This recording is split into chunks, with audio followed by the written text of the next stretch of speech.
Finally Abhijit दीप के India पूरा फिल्मी स्टाइल में आ गए। क्या अभिजीत दीप के इंडिया अपने मन से आए हैं या उनको यूएस ने डिपोर्ट कर दिया? देखिए, अभिजीत दीप के जो हैं उनको लाया गया है और वो लाया गया है भाजपा द्वारा। जो यूथ है वो वीकेंड पे प्रोटेस्ट करके किसी चीज का सोल्यूशन थोड़ी ना निकाल सकता है। और हम अगले शनिवार फिर से एक साथ यहीं पर इकट्ठा होंगे। भाई वो तो फ्राइडे वाले लोग हैं, जैसे यूथ फ्राइडे को पार्टी में जाता है तो इसी तरह वो सैटरडे संडे को प्रोटेस्ट में जाएंगे। अभी किसी को प्रोटेस्ट करना है जंतर मंतर पे तो उनको जाना पड़ता है, परमिशन लेना पड़ता है। ये तो स्टेट स्पॉन्सर्ड प्रोटेस्ट है। दिल्ली पुलिस जो किसानों को परमिशन नहीं देती है, अपने हाथ में परमिशन लेके जा रही है और उनको दे रही है। 10 मिनट तक धूप में तो खड़ा नहीं रह सकते हैं और आए हैं भगत सिंह बनने। 40% आम आदमी पार्टी के लोग, 30% मीडिया के लोग और 20% पुलिस। क्या ये डेटा सही है? यूथ था ही नहीं वहाँ पे। तो जितने भी वेले टाइप के लोग घूम रहे हैं दिल्ली में, उन्होंने कहा कि चलो हम चलते हैं वहाँ पे। अभिजीत दीपके ने एक बयान दिया कि आज की जो सरकार है वो 12 साल में हिंदू मुस्लिम केवल किया। हिंदू मुसलमान की राजनीति बंद करो, बंद करो, बंद करो। हिंदू मुस्लिम अब कम हो रहा है। अब अब्दुल को कितना टाइट करोगे यार? एक यूएस में पार्टी बनी और जर्मनी से उसको सपोर्ट किया जा रहा है। अगर आप दिल्ली में या दिल्ली के आसपास रहते हैं तो मैं कहूंगा जरूर जाकर इस नॉन वायलेंट और पीसफुल प्रोटेस्ट में पार्टिसिपेट कीजिए। मुद्दे उठाते हैं वो, और वो भी जर्मनी में बैठ के उठा रहे हैं जी। मैं तो उनसे आग्रह करूंगा कि वो भी आएं, भारत में अमृतकाल का आनंद लें। सर, इतने सारे पेपर लीक हो गए, उसके बाद भी धर्मेंद्र प्रधान इस्तीफा नहीं दे रहे हैं। धर्मेंद्र प्रधान का रेजिग्नेशन मांगा जाना चाहिए। धर्मेंद्र प्रधान से इस्तीफा नहीं लिया जा रहा है। वो अकेले नहीं जाएंगे, वो पूरा इकोसिस्टम हिला के जाएंगे। सर, इस पूरे प्रोटेस्ट में बहुत बड़े बड़े लोग ज्वाइन कर रहे हैं। सोनम वांगचुक भी आए प्रोटेस्ट में और उन्होंने बोला धर्मेंद्र प्रधान का इस्तीफा तो बस एक झांकी है, पूरा एजुकेशन सिस्टम को चेंज करना अभी बाकी है। तो ये सोनम वांगचुक बताएं कि वो कोचिंग माफिया को खत्म करेंगे कि नहीं खत्म करेंगे। प्रॉब्लम स्टेटमेंट ये नहीं है कि पेपर लीक हो रहा है, प्रॉब्लम स्टेटमेंट ये है कि पेपर लीक आपको पता कैसे चल जा रहा है। प्रोटेस्ट में कुछ लोग बीजेपी से भी नाराज हैं और कांग्रेस से भी नाराज हैं। तो दोनों पार्टी से नाराज हैं तो उनको कहाँ भेजा जाए? आप बताइए। कहिए तो पाकिस्तान भेजें या ट्रम्प के पास भेजें, जहाँ कहिए वहाँ भेजा जाए। कहीं ना कहीं इंटरनेट ऐसा तो नहीं कर रहा है कि जेनजी का आईक्यू लेवल कम कर रहा है? आप कह रहे हैं आईक्यू कम कर रहा है, आईक्यू होगा तब कम होगा ना। सर, लास्ट पॉडकास्ट में हमारा डिस्कस हुआ था कि अभिजीत दीप के इंडिया नहीं आएंगे। क्या अभिजीत दीप के इंडिया अपने मन से आए हैं या उनको यूएस ने डिपोर्ट कर दिया? देखिए, अभिजीत दीप के जो हैं ना वो खुद आए हैं ना उनको किसी ने बुलाया है, उनको लाया गया है और वो लाया गया है भाजपा द्वारा। एस जयशंकर का भी बयान आया था कि उन्होंने यूएस से बोला था कि सीजेपी के जो सूत्रधार हैं उनको इंडिया को सौंप देना चाहिए। उनका एक वीडियो वायरल हो रहा है। वो वीडियो तो डीप फेक था। ओके। तो वो तो कोई सत्यता नहीं है। इतने बेवकूफ़ पॉलिटिशियन नहीं होते हैं कि वो जो है वो कहें भी और उसका वीडियो भी बना दें। बट सर, अगर हम देखेंगे तो अभी किसी को प्रोटेस्ट करना है जंतर मंतर पे तो उनको जाना पड़ता है, परमिशन लेना पड़ता है, उसके बाद में पूरा एक प्रोसेस होता है। एक ऐसा इंसान जो एयरपोर्ट पे आ रहा है और उसको इमीडिएट परमिशन मिल जा रहा है, एयरपोर्ट पे ही उसको परमिशन देने के लिए लोग चले गए, इसको आप किस नज़र से देखते हैं? डायरेक्ट वो फिर जंतर मंतर चले आए। भाई ये तो स्टेट स्पॉन्सर्ड प्रोटेस्ट है। जैसे मैंने आपको बताया कि अभिजीत दीपके को बुलाया गया है और दिल्ली पुलिस जो किसानों को परमिशन नहीं देती है जी, जो रेसलर्स को परमिशन नहीं देती है, वो दिल्ली पुलिस जो है अपने हाथ में परमिशन लेके जा रही है और उनको दे रही है। तो अब जेनजी को समझना चाहिए, वो दिल्ली पुलिस जो आज तक वो शर्मा जो महिला है उसको ढूंढ नहीं पाई जेएनयू में, वो जाके अगर दे रही है तो भाई कोई बात ही होगी, किसी ने कहा होगा कि भाई परमिशन देनी है। आप कह रहे हैं सर कि पूरा सीजेपी का ये पूरा आंदोलन है वो सरकार के द्वारा स्पॉन्सर्ड है, गवर्नमेंट उसमें इन्वॉल्व है, और वहीं पूरा प्रोटेस्ट जो सड़क पे दिखाई दे रहा है वो पूरा गवर्नमेंट अगेंस्ट है। धर्मेंद्र प्रधान का इस्तीफा मांगा जा रहा है। तो ये कैसे पॉसिबल है कि सरकार अपने ही खिलाफत में ही अपने ही मंत्री का इस्तीफा मांग रही है? नहीं, इस्तीफा नहीं मांग रही है, वो एक नैरेटिव खड़ा कर रही है। और आपको ये प्रश्न पूछना चाहिए कि अभिजीत दीपके ही क्यों? ये भी क्वेश्चन उठ सकता है कि अगर ये बीजेपी स्पॉन्सर्ड है तो अभिजीत दीपके को ही क्यों चूज किया गया इस पूरे प्रोटेस्ट का मेन फेस बनाकर? देखिए, एज अ पॉलिटिकल एनालिस्ट आपको जाना पड़ेगा कि इसके पीछे जो है प्रॉब्लम क्या है। प्रॉब्लम स्टेटमेंट के ऊपर जाना पड़ेगा जी। प्रॉब्लम स्टेटमेंट दो हैं। इसमें जो भी आदमी है उसने एक तीर से दो निशाने साधे हैं। पहला ये है कि राहुल गांधी का जेनजी के साथ बहुत ही पॉपुलर होना। जी। जैसे जैसे राहुल गांधी मैच्योर हो रहे हैं, जो बात कह रहे हैं वो सच हो रही है, तो वो जेनजी में बहुत पॉपुलर हो रहे हैं। जी। बहुत दिन से धर्मेंद्र प्रधान से इस्तीफा भी मांग रहे हैं राहुल गांधी। हाँ, बहुत दिन से कांग्रेस तो प्रदर्शन कर ही रही है सड़कों के ऊपर। जी। और दूसरा जो बहुत इम्पोर्टेंट पॉइंट ये है कि पूरे वर्ल्ड का सबसे बिगेस्ट चुनाव आने वाला है, वो है उत्तर प्रदेश का चुनाव। जी। इस चुनाव में चंद्रशेखर जो हैं वो एक अहम भूमिका में रहेंगे। ओके। चंद्रशेखर एक दलित हैं। जी। तो एक तीर से दो निशाने ये रखे कि एक जेनजी और एक दलित, दोनों को एक ही गोली से मारा और चुना गया किसको? अभिजीत दीपके को, एक दलित को। जी।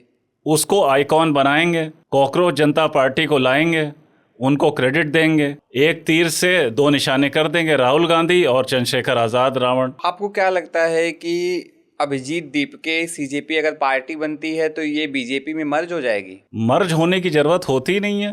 मर्ज क्या, आप मर्ज हुई है क्या भाई? अगर मर्ज हो जाएगी तो खत्म कैसे हो, मतलब फिर उनकी मदद कैसे करेंगे आप वाले? ओके। भाई अगर हरियाणा में कांग्रेस को हराना है, गुजरात में हराना है, पंजाब में हराना है, तो आपको चुनाव एज अ ऑपोजिशन लड़ना पड़ेगा ना। तो मर्ज किसी को नहीं होना है, मर्ज होने से कुछ नहीं होता। ये तो कंट्रोल्ड ऑपोजिशन है, ये तो मदारी चला रहा है। भीमराव अंबेडकर का ऑटोग्राफी लेकर के वो एयरपोर्ट पर आए और जय भीम का ही नारा लगाया। क्या ये पूरा जो मूवमेंट है ये यूथ का और एजुकेशन के मुद्दे से भटक करके दलित का एक पूरा प्रोटेस्ट और दलित का मुद्दा बन के रह जाएगा? देखिए, इसको कंट्रोल्ड दलित का मूवमेंट बना रहे हैं। ओके। क्योंकि कहीं ना कहीं जो बाबा साहब भीमराव अंबेडकर साहब हैं जी, उनकी एक फॉलोइंग है। वो फॉलोइंग पहले बीएसपी के पास थी, अब वो फॉलोइंग जो है वो डिस्ट्रीब्यूट हो रही है, कई पार्टियों में बट रही है। और पिछले चुनाव में कुछ परसेंटेज भाजपा को भी मिला था जी, लेकिन इस बार क्योंकि संभावना कम लग रही है और खासकर वो यूथ दलित जो जेनजी है या जो नया दलित पढ़ लिख रहा है, उसमें चंद्रशेखर रावण को लेके ज़्यादा उत्सुकता है बजाय किसी पार्टी के। इसीलिए उनको एक इंस्ट्रक्शंस ये दिए गए कि आपको एज अ दलित आइकॉन भी पेश करना है, आपको जानबूझ के जय भीम के नारे लगाने हैं, जिसमें वो जो क्लाइंटेल है, जो पॉलिटिकल क्लाइंटेल है, उसको आप कैप्चर कर सकें। ओके। तो अगर वो क्लाइंटेल ऑपोजिशन के पास चला जाएगा तो जो रूलिंग पार्टी है उसके वोट्स कम हो जाएंगे। तो वो ये जान गए हैं कि हमको तो मिलेगा नहीं जी, लेकिन उनको भी ना लेने दो। तो आपको क्या लगता है कि 2027 का जो इलेक्शन आने वाला है यूपी में, इसमें कॉकरोच जनता पार्टी इलेक्शन लड़ेगी? पहले तो वो पार्टी बनाए, संविधान के हिसाब से इलेक्शन कमीशन ऑफ इंडिया में अपना रजिस्ट्रेशन कराए, तभी तो लड़ पाएगी जी। ऐसे तो फर्जी आपको पार्टी नाम देने से कोई पार्टी थोड़ी ना बन जाती है। नहीं, अगर हम देखें तो इस मूवमेंट का जो आज का प्रोटेस्ट था उसका भी बहुत ज़्यादा असर इस तरीके से नहीं दिखा। लाइक दैट कि अगर हम देखेंगे तो प्रोटेस्ट का टाइम था सुबह 10 बजे से लेकर के शाम को 5 बजे तक, बट प्रोटेस्ट को ख़त्म कर दिया गया 3:30 बजे के आसपास। उनका तबीयत ख़राब हो गया और वो प्रोटेस्ट ख़त्म हो गया और बोल दिया गया कि हम अगले वीकेंड पे करेंगे प्रोटेस्ट। तो जो यूथ है वो वीकेंड पे प्रोटेस्ट करके किसी चीज़ का सल्यूशन थोड़ी ना निकाल सकता है। भाई वो तो फ्राइडे वाले लोग हैं, जैसे यूथ फ्राइडे को पार्टी में जाता है तो इसी तरह वो सैटरडे संडे को प्रोटेस्ट में जाएंगे। और दूसरा ये है कि एनआरआई के बस की बात नहीं है, जो विदेश गया हुआ है, कि हिंदुस्तान में हमारे जैसे लोग या आपके जैसे लोग, ये जो दर्शक हैं उनके जैसे लोग जो स्ट्रगल कर रहे हैं हिंदुस्तान में इस अमृत काल में, जो इस 52 डिग्री टेम्परेचर 50 डिग्री टेम्परेचर में स्ट्रगल कर रहे हैं, वो क्या कर पाएंगे बाहर के लोग। देखिए एक ही दिन में जो है चले थे भगत सिंह बनने। लास्ट पॉडकास्ट में आपने कहा था कि इंडिया और इस अमृत काल का आनंद लो, तो आए, आनंद लिया ना उन्होंने आज जी। तो देखिए उनको गर्मी लगी कि नहीं इस अमृत काल में। उनको अब थोड़ा बहुत आनंदित होना चाहिए। अब थोड़ा और आएंगे सड़क पे तो और अमृत काल का आनंद लेंगे। हम लोग जैसे इतना लाभान्वित हो रहे हैं, अमृत की वर्षा हो रही है हम लोग के ऊपर। कपिल बिश्नोई का भी इसमें ट्वीट आया है कि 10 मिनट तक धूप में तो खड़ा नहीं रह सकते हैं और आए हैं भगत सिंह बनने। हाँ, तो भाई धूप में तो हिंदुस्तान में खड़ा होना पड़ेगा। पिछले पॉडकास्ट मैंने आपको क्या कहा था कि पॉलिटिशियन की जो प्रोफेशन है वो सबसे टफ प्रोफेशन है जी। इससे टफ प्रोफेशन है ही नहीं पूरे वर्ल्ड में। तो अब जिसको भी पॉलिटिशियन बनना है, जो जेनजी है, उसको समझना चाहिए, देखना चाहिए कि पॉलिटिशियन बनना कितना मुश्किल काम है। सर, इस पूरे प्रोटेस्ट को अगर आप देखेंगे तो कोई भी बड़ी मीडिया एजेंसी इसको कवर नहीं कर रही थी आज का।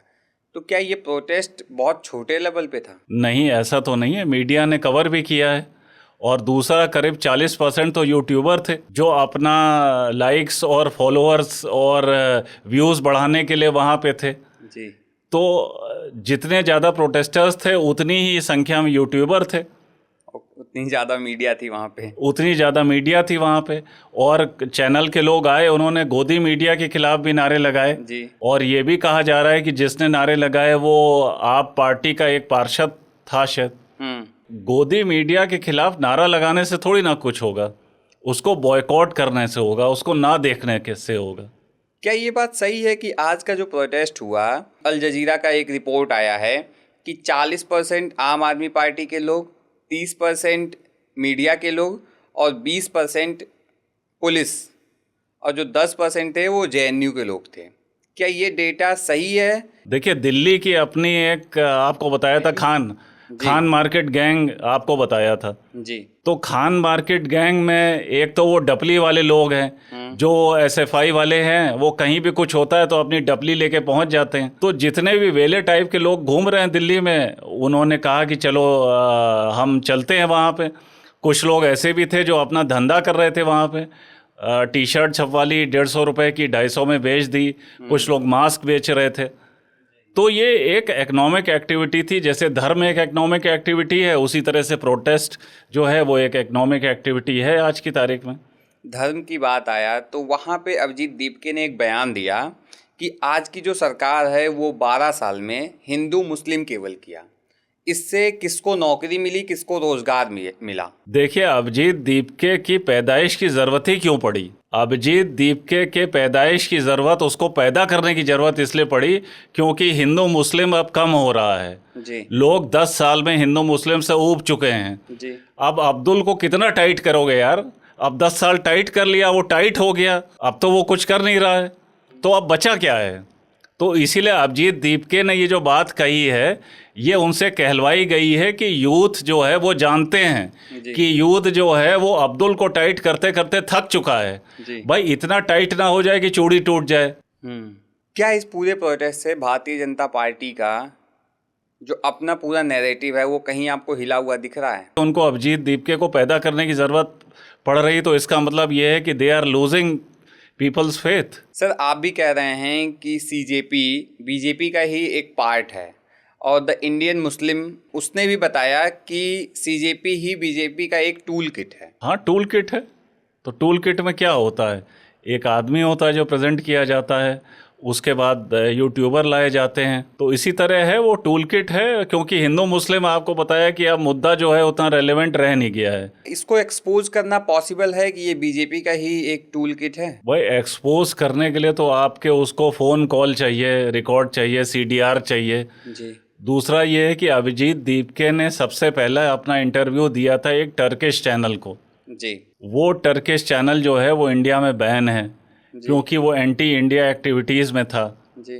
तो अभिजीत दीपके को एक चूज़ किया गया है कि हमको एक ऐसा दलित आदमी चाहिए जो अपना मूवमेंट चला सके। तो टूल किट तो उनके पास इसी बात से तय हो जाता है कि वो धर्मेंद्र प्रधान का इस्तीफ़ा मांग रहा है, सरकार के खिलाफ बोल रहा है, और दिल्ली पुलिस उसको जो है खुद जाके जो है वो अप्रूवल दे रही है। बट इन सब के बीच में अगर हम देखें तो सोनम वांगचुक जो पहले काफ़ी दिनों से प्रोटेस्ट कर भी रहे थे, उन्होंने एक वीडियो रिलीज़ करके ये कहा था कि पहले मैं चेक करूँगा कि कहीं ये कहीं से एफिलेटेड तो नहीं है सीजेपी, उसके बाद मैं इस प्रोटेस्ट को ज्वाइन करूँगा। और आज ये दिखा कि सोनम वांगचुक आए और इस प्रोटेस्ट को ज्वाइन किए, तो क्या उन लोगों ने भी अपने लेवल पे तो एक क्वेरी तो किया ही होगा ना? नहीं, सोनम वांगचुक कौन से बहुत बड़े पॉलिटिकल एनालिस्ट हैं, जी। और दूसरा उनको जो है जेल से रिहा किया गया है तो इसी शर्त के साथ रिहा किया होगा कि आपको जो रोल दिया जाएगा वो आपको किरदार निभाना होगा। तो सोनम वांगचुक आज आए थे प्लेन से और उन्होंने अपना किरदार निभाया, और शाम को फ़ोन करके बताया होगा आका को कि भाई देखिए एक्टिंग में कोई कमी तो नहीं रह गई थी। इन सारे मूवमेंट में अगर हम देखें तो बीजेपी की जो एंटी दिखता है, आप तो मानते ही नहीं है किसी को बीजेपी का एंटी है, बट नहीं बीजेपी हम तो सिर्फ एक ही पार्टी को मानते हैं, वो है कांग्रेस। उसमें भी राहुल गांधी छोड़ के सारे लोग तो स्लीपर सेल हैं उनके। सर मैं वही कह रहा हूँ कि आप राहुल गांधी के अलावा किसी को मानते नहीं हैं, बट अगर हम फील्ड पे देखें तो ध्रुव राठी जर्मनी में बैठे हुए हैं और वो सीजेपी को सपोर्ट कर रहे हैं।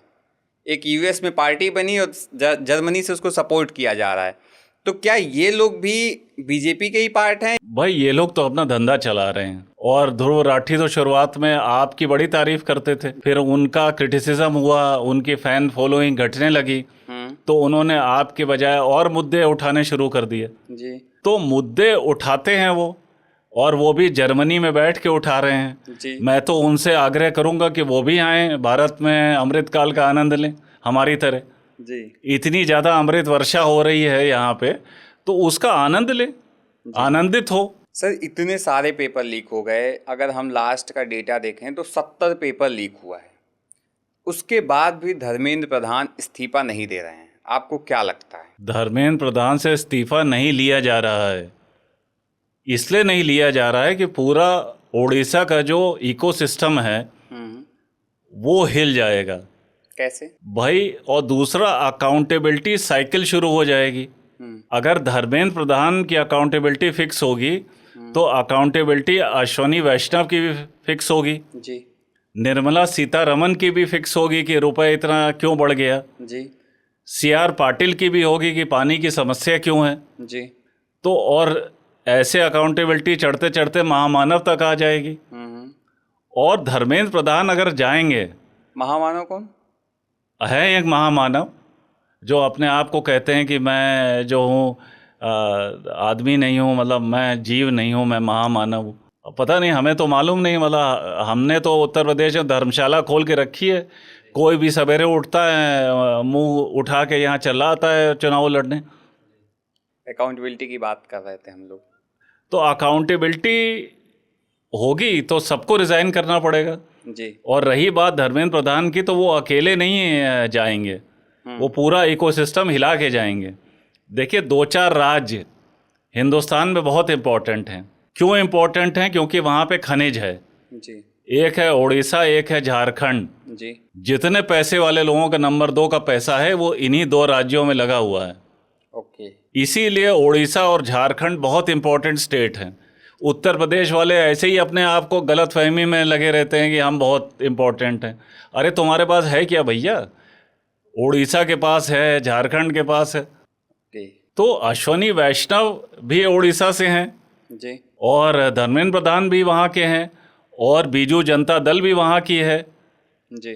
तो इनका सबका जो एक गठजोड़ है वो सामने आएगा आपके पास। बट सर अगर हम देखें तो क्या आपको नहीं लगता है कि जो ये नैरेटिव दिख रहा है, यूथ प्रोटेस्ट कर रहा है, किसान प्रोटेस्ट कर रहा है, रेसलर्स प्रोटेस्ट कर रहे हैं, पेपर लीक हो रहा है, इतने सारे मुद्दा के बाद बीजेपी महाराष्ट्र भी जीत गई, पश्चिम बंगाल भी जीत गई, यूपी की बारी है, तो क्या ये सब मुद्दे नेगलेक्ट हो जाते हैं इलेक्शन के टाइम पे? अब ये तो वोटर को डिसाइड करना चाहिए। और उत्तर प्रदेश की बात तो ये है कि यहाँ कांटे की टक्कर होगी। जी।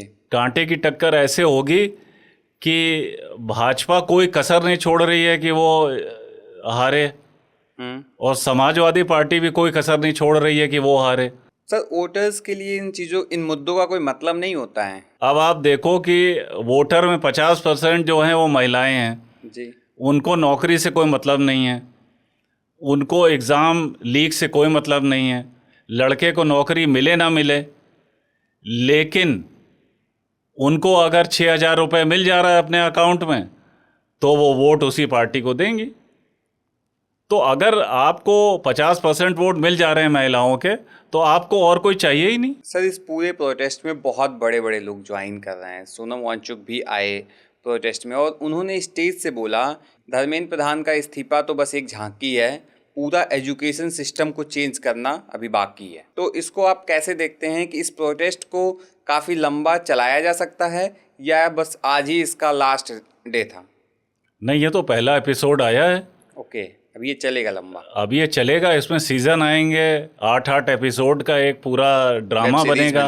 वेब सीरीज अब स्टार्ट हुई है जेनजी दोस्तों। और देखिए, जहाँ तक एजुकेशन सिस्टम को चेंज करने की बात है, चेंज करें, रोका किसने है भाई? धर्मेंद्र प्रधान को भी रोक कौन रहा है? कोई रोक तो रहा नहीं उनको एजुकेशन सिस्टम चेंज करने से। तो चेंज कहाँ करना चाह रहे हैं? चेंज करना उनके आका नागपुर वाले चाहेंगे तब होगा। कौन चाहता है पॉलिटिशियन की एजुकेशन आप प्राप्त करें? आप तो बहुत अच्छे वोटर हैं जब आप अनपढ़ रहेंगे, पढ़ लिख जाएंगे तो आप इसी तरह क्वेश्चन करेंगे जी। तो आपको पढ़ाना कौन चाहता है? पहले ये प्रश्न पूछिए। आपको कोई पढ़ाना ही नहीं चाहता है। जो लोग पढ़ जाते हैं वो इसी तरह पॉडकास्ट करने लगते हैं।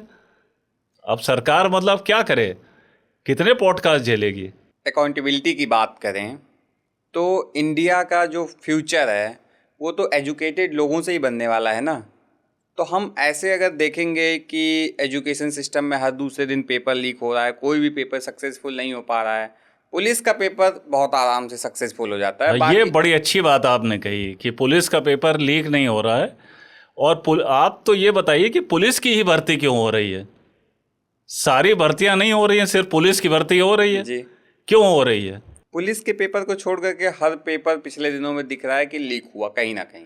देखिए, आप प्रॉब्लम स्टेटमेंट समझते नहीं है जेनजी, फिर फालतू के सवाल करता है।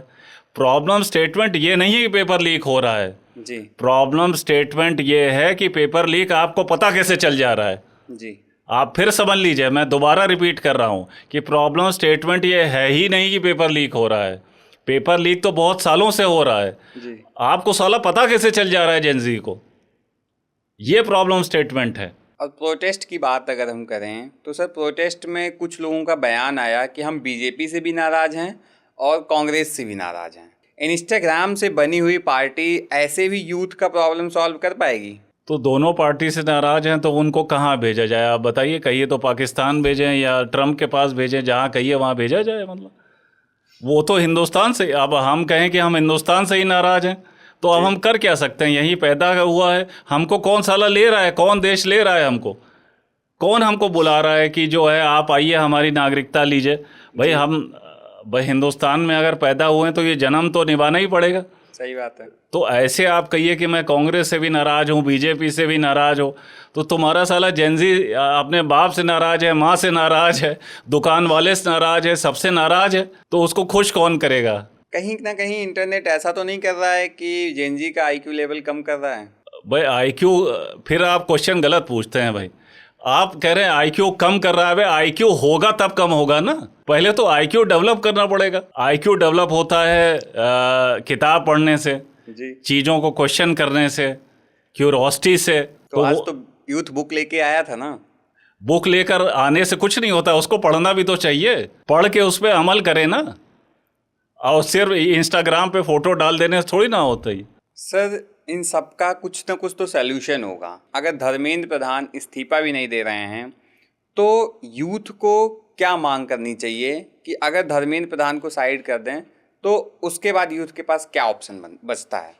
भाई यूथ तो निकम्मा है जो कह रहा है रीनीट जो है उसी एनटीए के अधिकारियों से कराएंगे। जी। चलिए सीबीएसई के अधिकारी तो हट गए जी। अब एनटीए के डीजी कौन है? अभिषेक सिंह।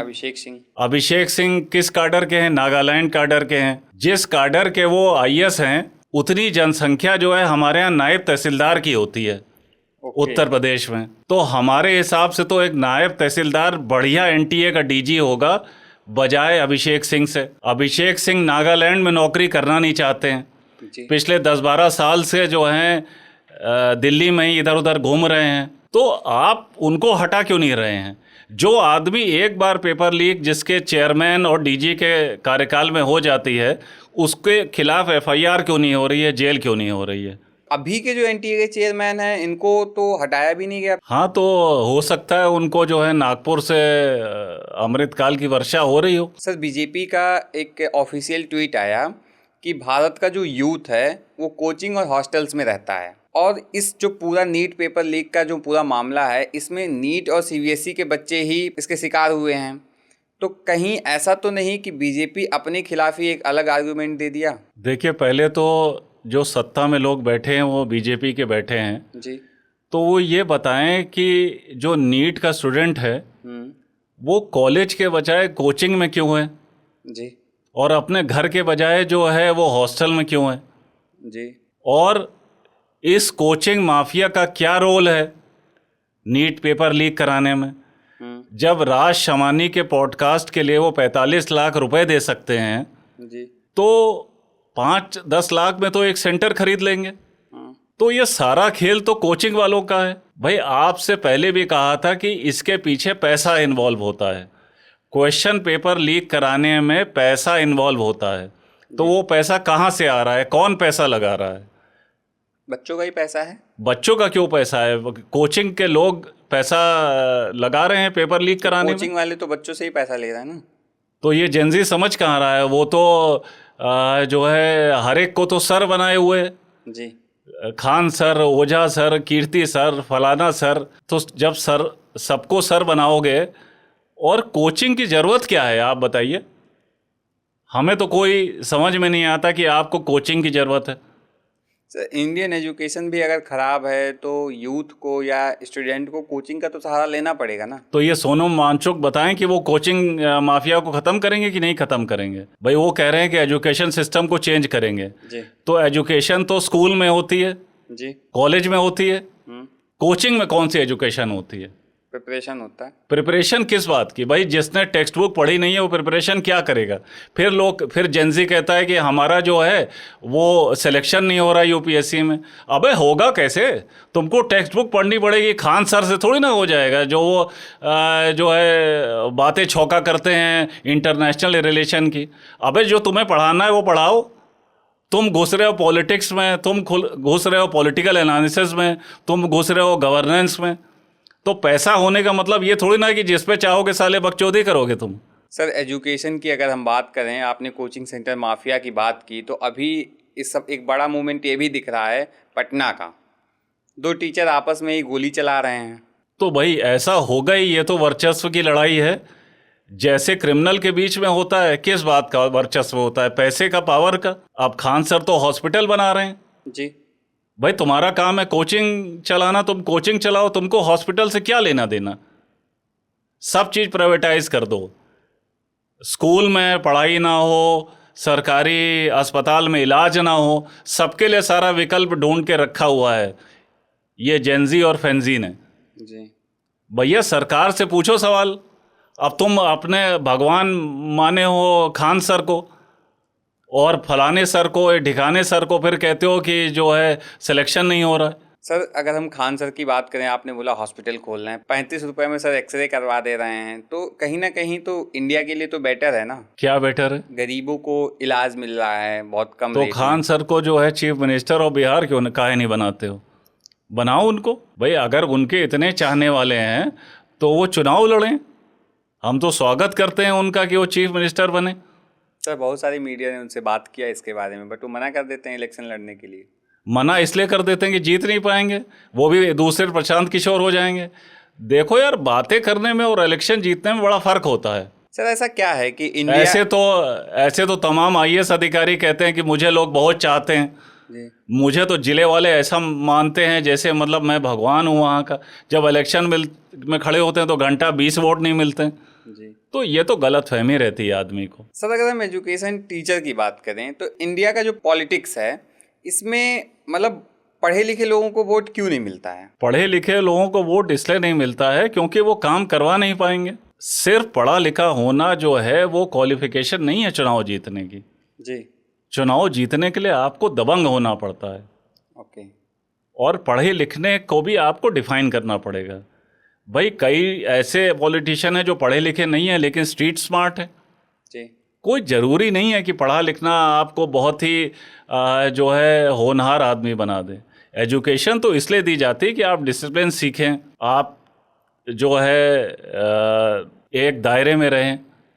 पॉलिटिशियन जो है वो तो बहुत रिस्क टेकिंग बिजनेस है, जी प्रोफेशन है। सर, अगर हम देखें ओझा सर काफ़ी दिनों तक एक पूरा नैरेटिव सेट किया और उन्होंने दिल्ली से इलेक्शन लड़े और इलेक्शन हार गए। खान सर क्या इसी डर की वजह से इलेक्शन नहीं लड़ रहे हैं? बिल्कुल भाई, इलेक्शन लड़ेंगे तो अभी तो वो हर बात पे बोलते हैं और बोलने के बाद जो है उनसे कोई पूछता नहीं है कि इस आपके पास इसकी जानकारी, वो तो यूएस, इजराइल, पता नहीं किस किस के बारे में बोलते रहते हैं। सर, अगर हम बात करें खान सर और रोशन सर दोनों आपस में टकरा गए, अगल बगल उनकी कोचिंग सेंटर है और एक ही कम्युनिटी लाइक दैट, एक ही एजुकेशन सिस्टम से दोनों लोग आते हैं। एजुकेशन सिस्टम में क्या अब इतना बड़ा बिजनेस घुस चुका है कि यहाँ तक बात चल जा रही है कि एक लोग दूसरे के ऊपर गोली चला रहे हैं? और अगर हम दोनों की बात करें तो रोशन सर को पुलिस ने उठा लिया सेम डे और खान सर को 4 दिन के बाद सरेंडर करना पड़ा।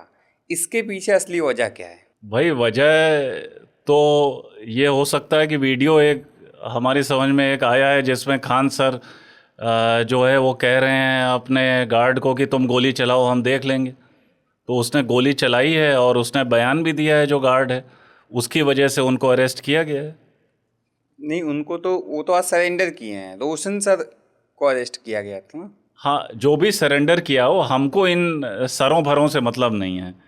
ये साले मरे जहाँ जाके सारे कोचिंग सेंटर बंद होने चाहिए और स्कूल में पढ़ाई होनी चाहिए।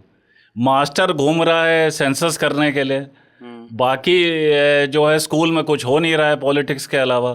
तो हो क्या रहा है हिंदुस्तान में? मास्टर जनगणना कर रहा है। मास्टर जनगणना कर रहा है और बाकी जो है बच्चा जो जेनजी है वो कोचिंग में पैसा वेस्ट कर रहा है। तो ये सवाल आप सरकार से पूछते नहीं हैं।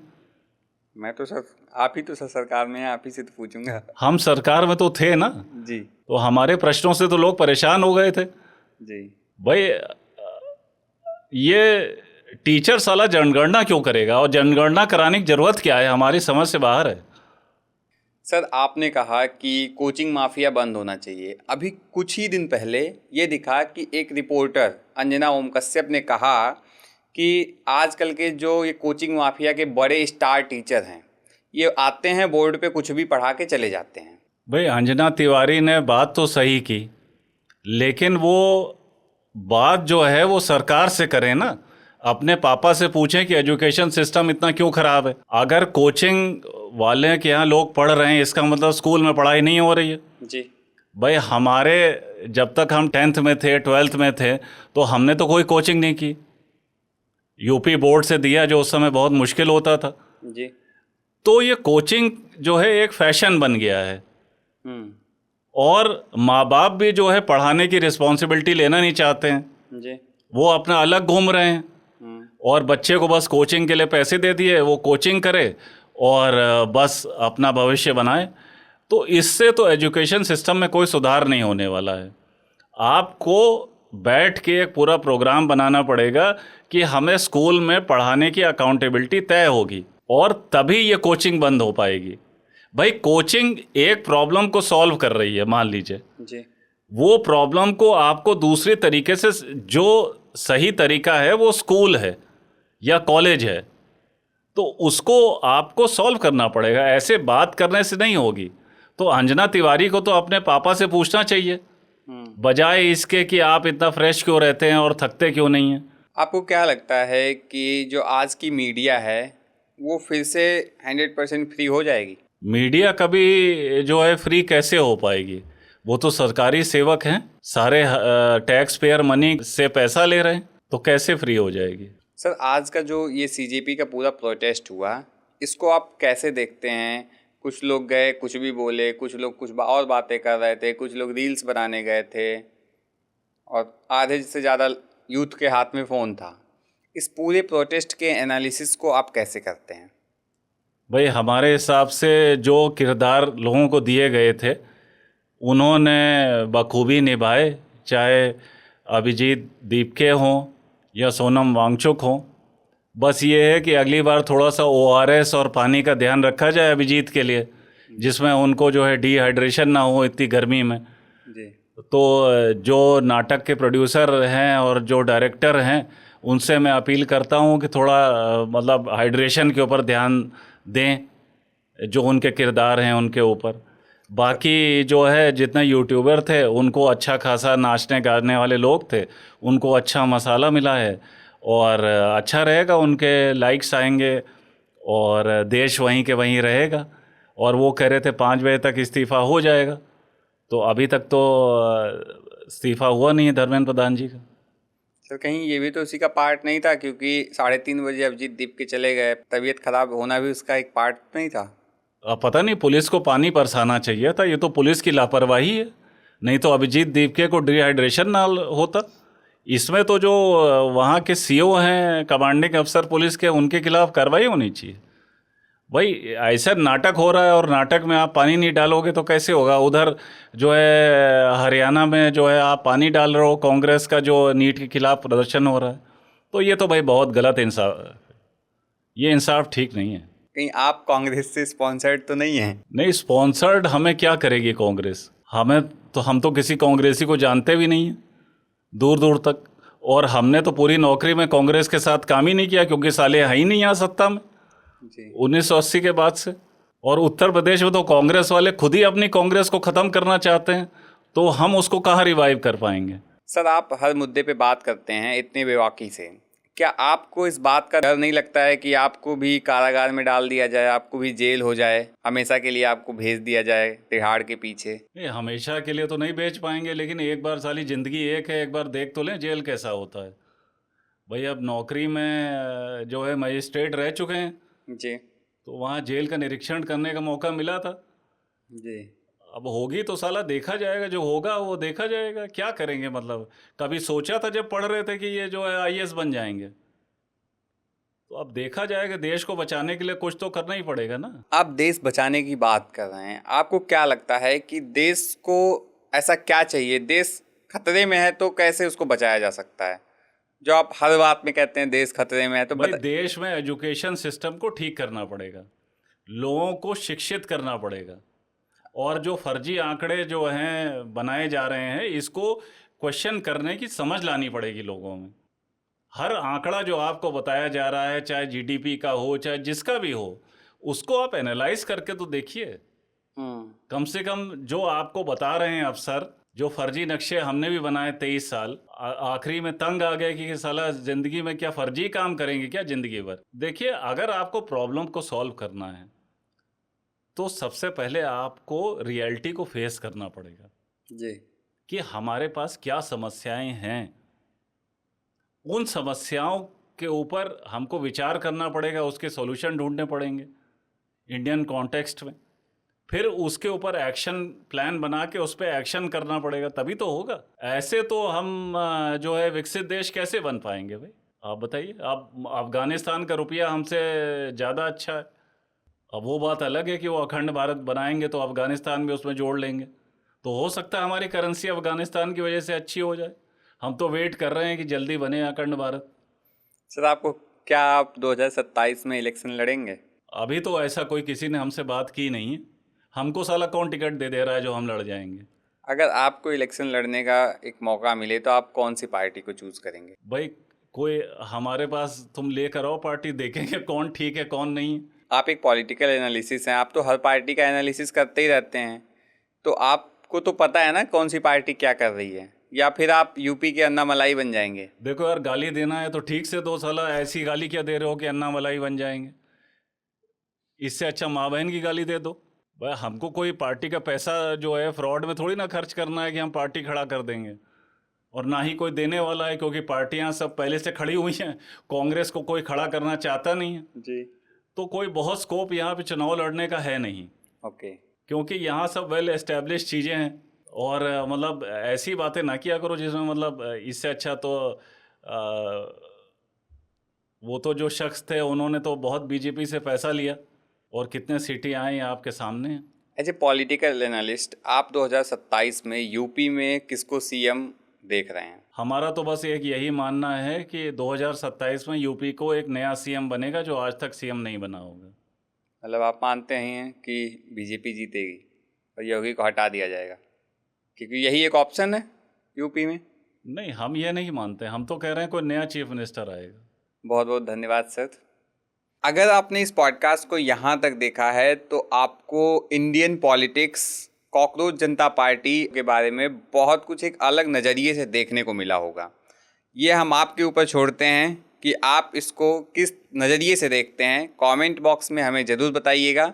मिलते हैं अगले पॉडकास्ट में एक नए टॉपिक के साथ। बहुत बहुत धन्यवाद, बहुत बहुत धन्यवाद सर।